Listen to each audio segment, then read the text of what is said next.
you don't know who it is.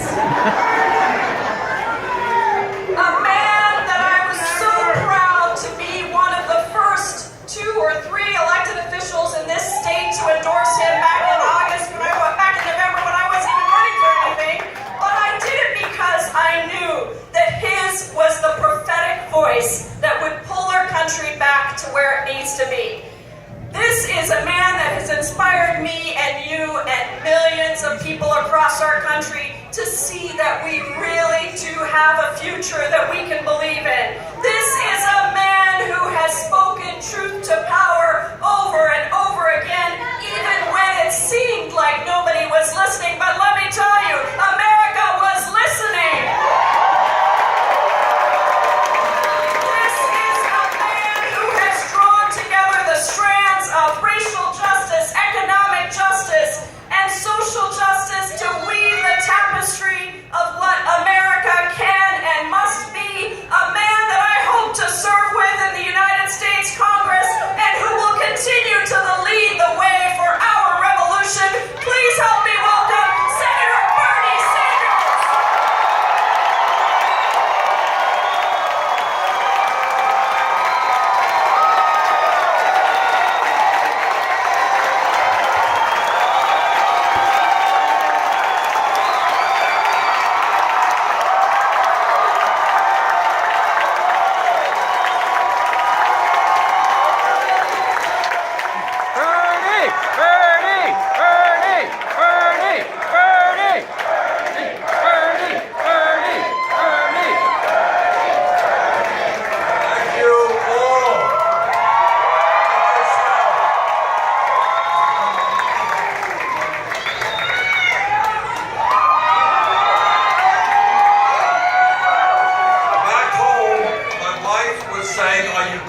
Seattle, there's this terrific storm. Everybody's worried about the storm except the people here and in Seattle.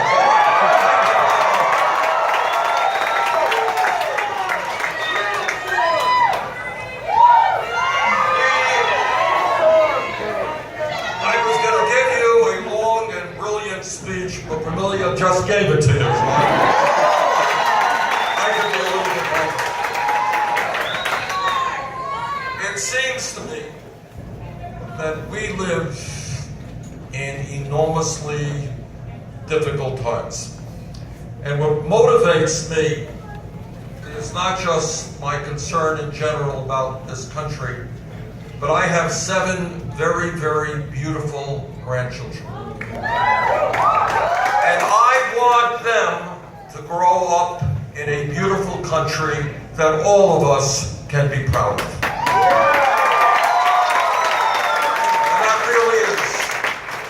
What motivates me.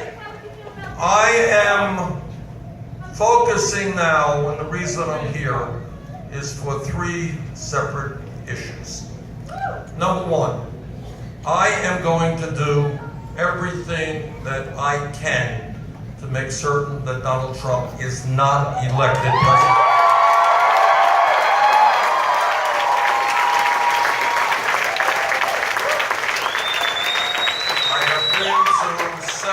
States on this trip to the West Coast. We're going to be in another 5 or 6 states. And I do not have to tell you, Pramila already has, and you already know, that somebody of this kind of temperament is sexism, misogyny, racism. And I can go on and on. You know, I actually have some of the statements and language in which he has described women.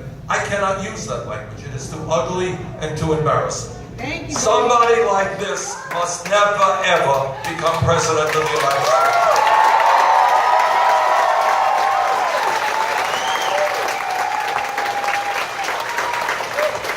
And I'm going to do my best to see that Hillary Clinton becomes president.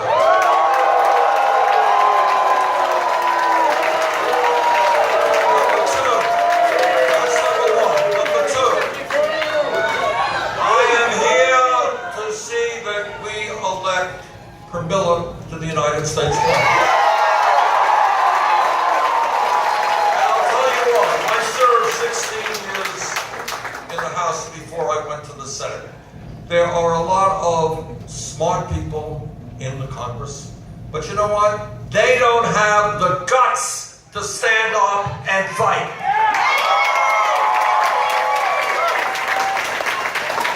And right now, of all of the issues, and Pramila went down the list, same list that I go down, the issue that concerns me the most is if we do not rally the American people and turn this country around, we are heading toward an oligarchic form of society where a handful of billionaires will control not only our economy, but our political life and our media, and we cannot allow that to happen.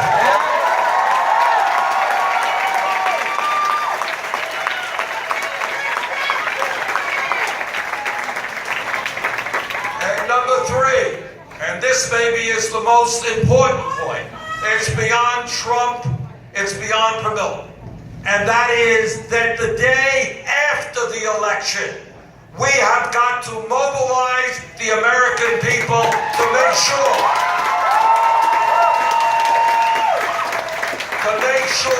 that the United States Congress and the next president implement this democratic platform.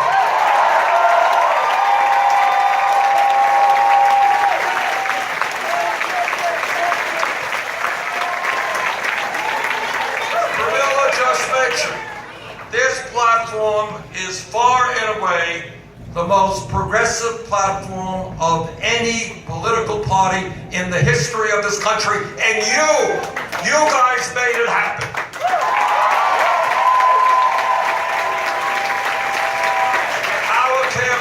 Received 13.4 million votes, which told the entire establishment that status quo politics is not going to work. We are going to transform this country.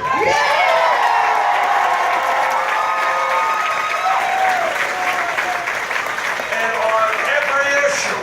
on every issue that Pramila raised, we are the majority. These are not, I don't want anybody here to think, oh, I am so courageous. I'm way out there on a limb. You are not. All of these issues are what the American people believe in, and we've got to make sure that they happen.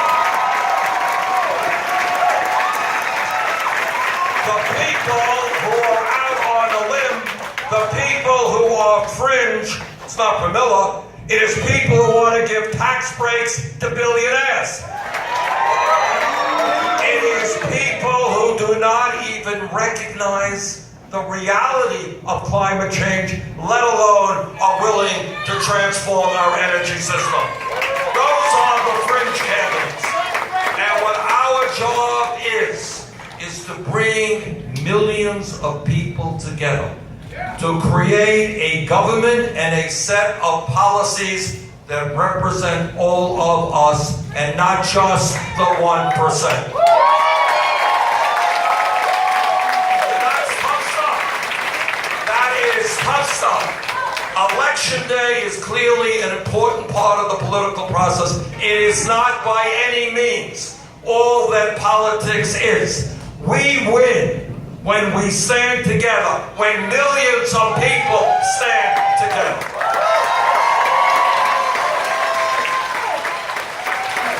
Now, Pramila and I have something in common. We are both first-generation immigrants. Sons of immigrants, daughters of immigrants.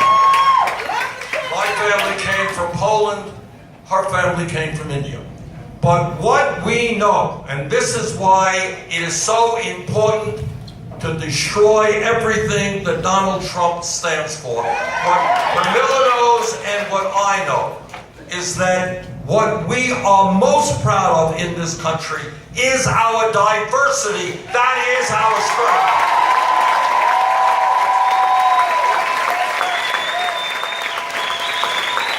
And we are not going to allow Trump and other demagogues to divide us up. Not by race, not by sex, not by gender, not by our sexual orientation.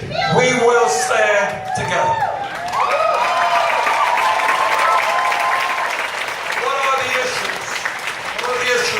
got to deal with. First of all, we don't get our act together in the very short term. We're going to lose the foundations of American democracy because right now, as we speak, the Koch brothers and the other billionaires are trying to buy the United States government. I just came from California. I was in California this morning. They have a proposition there called Proposition 61, which wants to control the price of prescription drugs, one of the great crises of our time. The pharmaceutical industry is going to spend $100 million trying to defeat that proposition. $100 million. Our job is to overturn Citizens United and to go further than that. I don't want to just go back to pre-Citizens United days. We need public funding of elections. Our job is to have the highest voter turnout in the world, not one of the lowest. Our job is to have a politically conscious electorate where there is serious debate about serious issues, not attacks about people's sex life.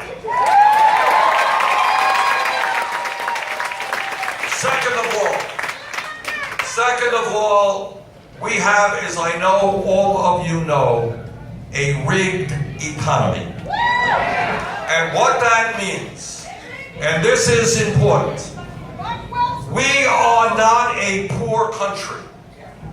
We are the richest country in the history of the world.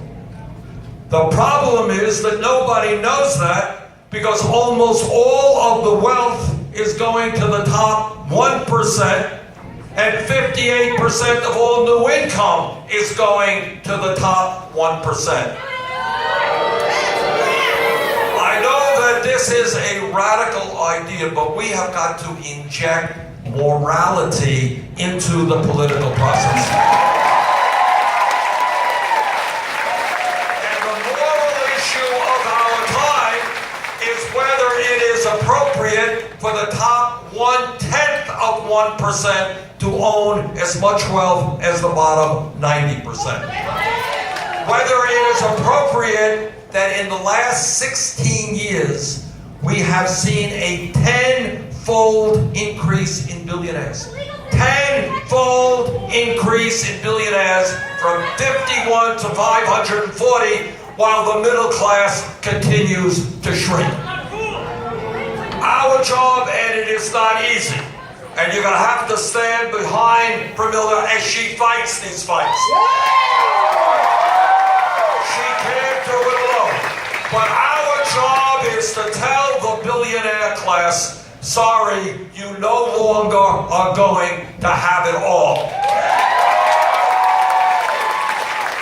I ran all over this country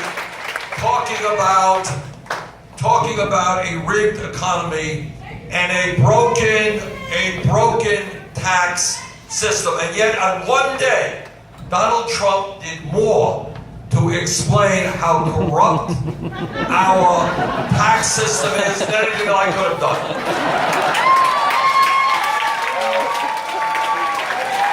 Because what he did is he showed the whole world, he said, hey, I am a multi-billionaire. I got mansions all over the world. I live in the lap of luxury, and I don't have to pay any taxes.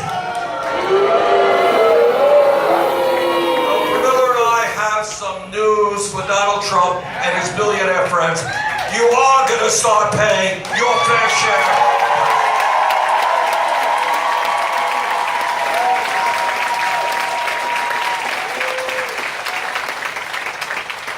Miller and I understand that if somebody in America works 40 hours a week, that person should not be living in poverty.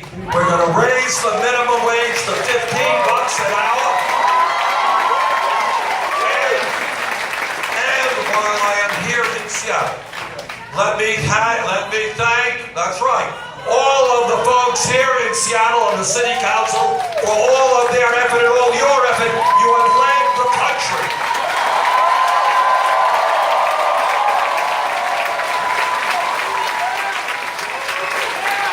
And in a way, what you did here in Seattle is what we have got to do in so many ways. Ideas that were once unthinkable become mainstream. So that if we were here 5 years ago, and somebody got up and said, well, you know, the federal minimum wage is $7.25, got to more than double it, making $15 an hour. You know what people would have said? They would have said, you're crazy. You can't do it. It's too radical. Seattle did it. And because Seattle did it, other cities and states began to do it. 2-3 years ago, Democrats in Congress were saying, we're really tough, we're brave, we're going to raise the minimum wage to $10.10 an hour. $15 an hour is now.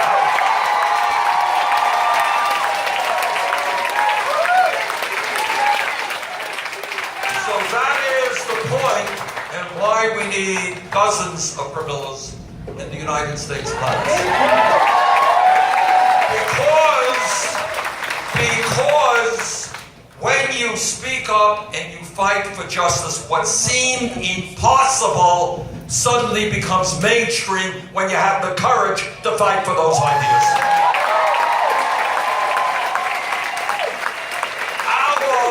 Our major crisis is not all of the problems that Pramila listed off. Our major crisis is that we have an establishment, a media, political organizations who tell us it can't be done. Think small, don't think big. And what we need are people to break through those barriers to think big and say, of course, we can accomplish those goals. But it is not just $15 an hour minimum wage. It is to answer the question of why we are the only major country on earth not to guarantee health care to all people as a right. Why? You live, I live right near the Canadian border. All over the world, in every major country on earth, they say, you're a man, you're a woman, you're a child, health care is a right. We do not. Pramila will help me change that. We will pass.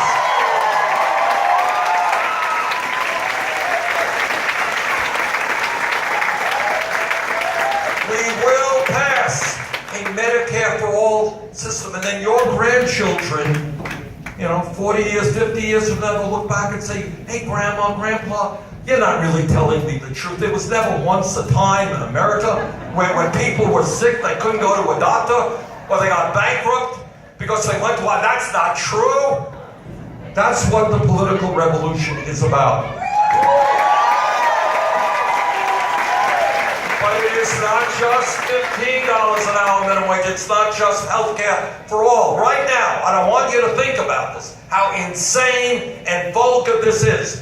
In America today, there are millions of people who are sick and cannot afford the prescription drugs their doctors prescribe. This is insane. Just think about it. Not only from a moral perspective. Just talked to a guy earlier today. His sister died of cancer because she couldn't get the medicine that she needed.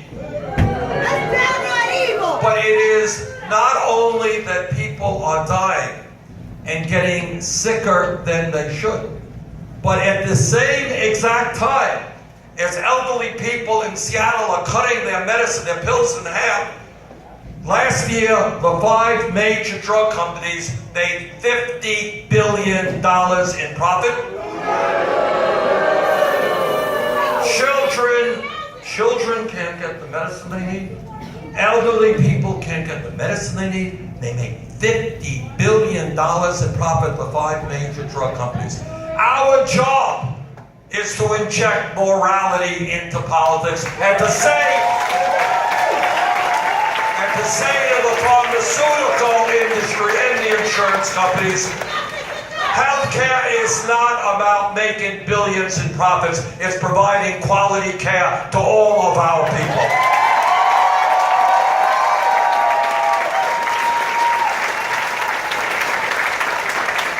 And when we talk about creating a strong and vibrant middle class, Pramila understands, you understand, and I understand that we need the best educated workforce in the world, and that education is inherent in who we are as human beings. That we have got to keep learning to the day we die. That's who we are as human beings. Right now, I mean, and again, take a step back, and I want our grandchildren to be thinking about how crazy this period is. That right now, you've got hundreds of thousands of qualified, bright, young people who cannot afford to get a higher education because their families don't have a whole lot of money. And you got workers who may not want to go to college but need job training because of a rapidly changing technological revolution out there. All right? It is not a radical idea. It is the most common sense idea in the world to say, you want an education? Of course you're going to get that education regardless of the income of your family.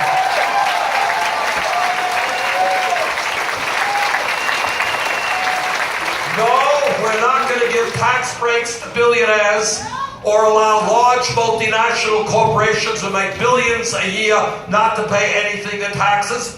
Yes, we are going to make sure that every person in this country, young, middle-aged, old, gets the education they need regardless of the income of their family.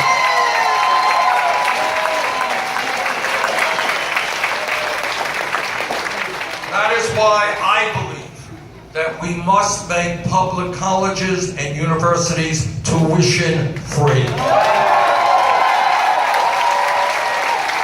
How many people here, and I know Pramila just mentioned this, but how many people here are dealing with student debt right now?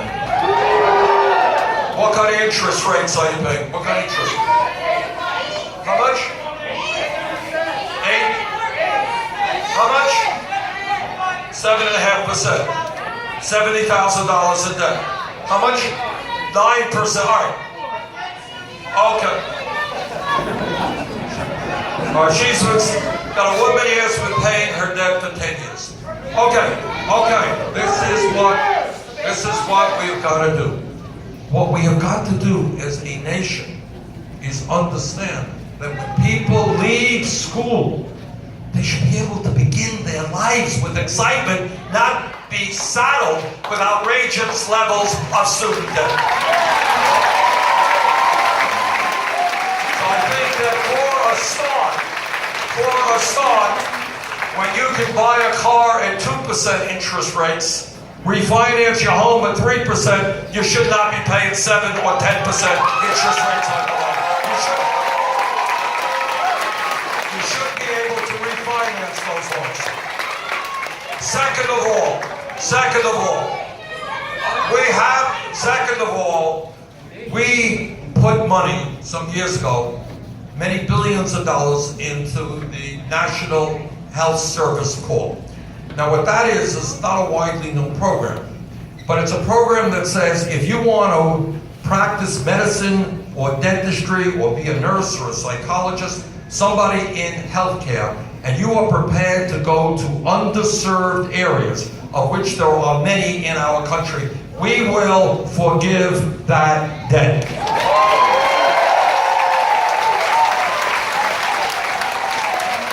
And we need to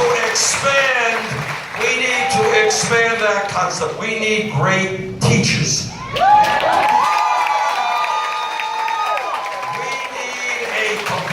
Rethinking of the way we do child care in America, which is currently a disaster.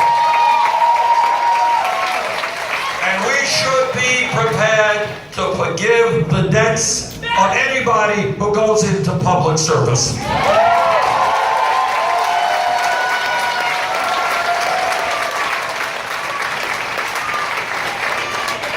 If are serious about transforming our country, we need to have the courage to take on Wall Street. Yes. You know, for some people who recently heard about Wells Fargo, they were shocked. Oh, how appalling. Wells Fargo operated in a dishonest way. Oh my word, how shocked are we? Look, the truth of the matter is that the entire business model of every major financial institution on Wall Street is fraud. And the time is long overdue. And that's what this document has in it, to break up the large financial institutions and reestablish Glass-Steagall.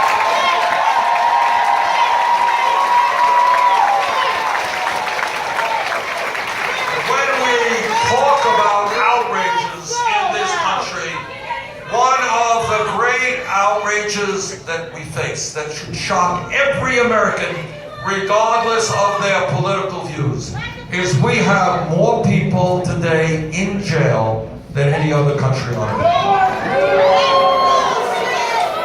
We are spending $80 billion at the local, state, federal level to lock up our fellow Americans. And what Pramila believes and what I believe, it makes infinite more sense to invest in jobs and education rather than jails and incarceration.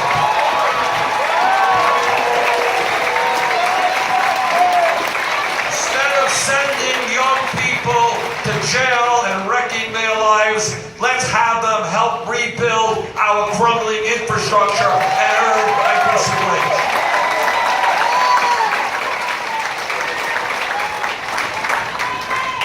The great global crisis that we face, not just my point of view, but it is the view of the entire scientific community, the people who study this issue, is climate change.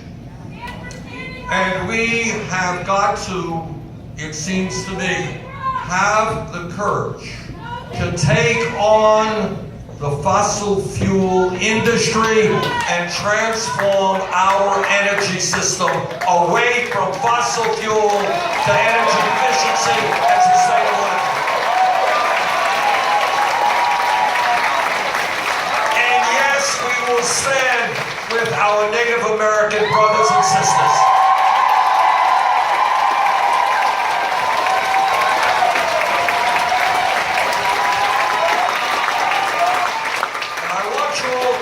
Think big, not small. Think about an energy system where we have weatherized homes and buildings, where we are growing the solar panels, where we are growing wind energy, geothermal, and other sustainable forms of energy. This is not utopian thinking.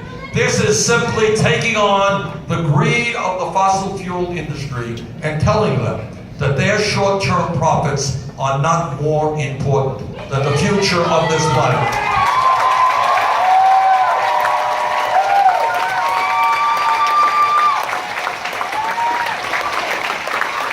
Pramila and I are children of immigrants. My dad came to this country at 17 from Poland. And I am determined to do everything that I can to make certain that we pass comprehensive immigration reform and independent justice.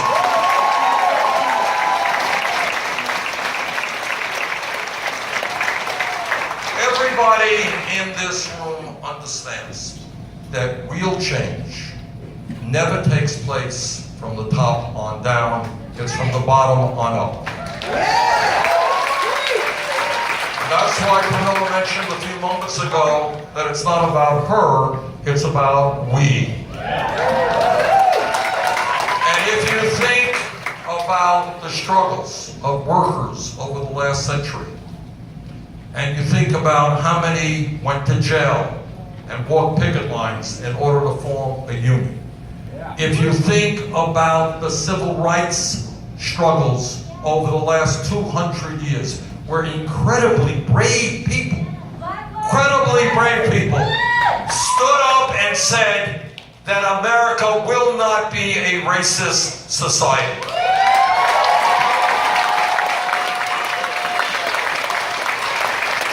A couple of months ago, I didn't know this. A couple of months ago, I was in Birmingham. I was in Birmingham, Alabama. And I had known, most of you know, about the terrible bombing. They all remember that bombing that killed 4 little kids? And I knew that, of course, and I went to the church there where that bombing took place. But I was talking to a guy there, and he said, what most people don't know is during that month where that bombing took place, there were 13 other bombings in that city in 1 month. In other words, the African American community was under a terrorist siege. That's what it was, okay? And yet you think about the courage of people who stood up and fought to end segregation, who fought for a Voting Rights Act when their homes and buildings were being bombed, when they were losing their jobs because they had the guts to stand up for justice.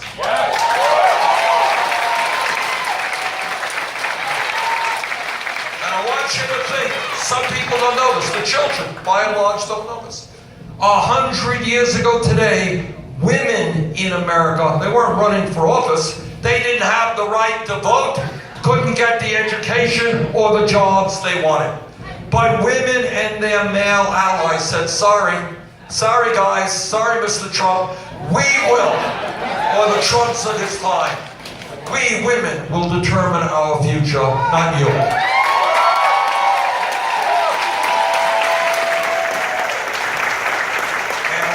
As you all know, went on hunger strikes and died in order to make it clear that women will not and would not continue being second-class citizens.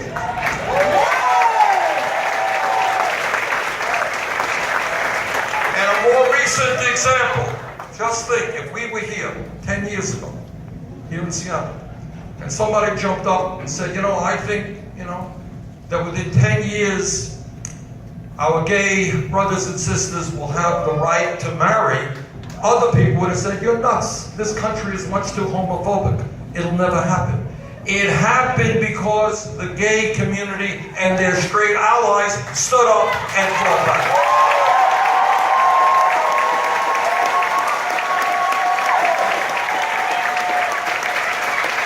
Brothers and sisters, that short segue into American history that all of you already know is about one thing. It's about the fact that the only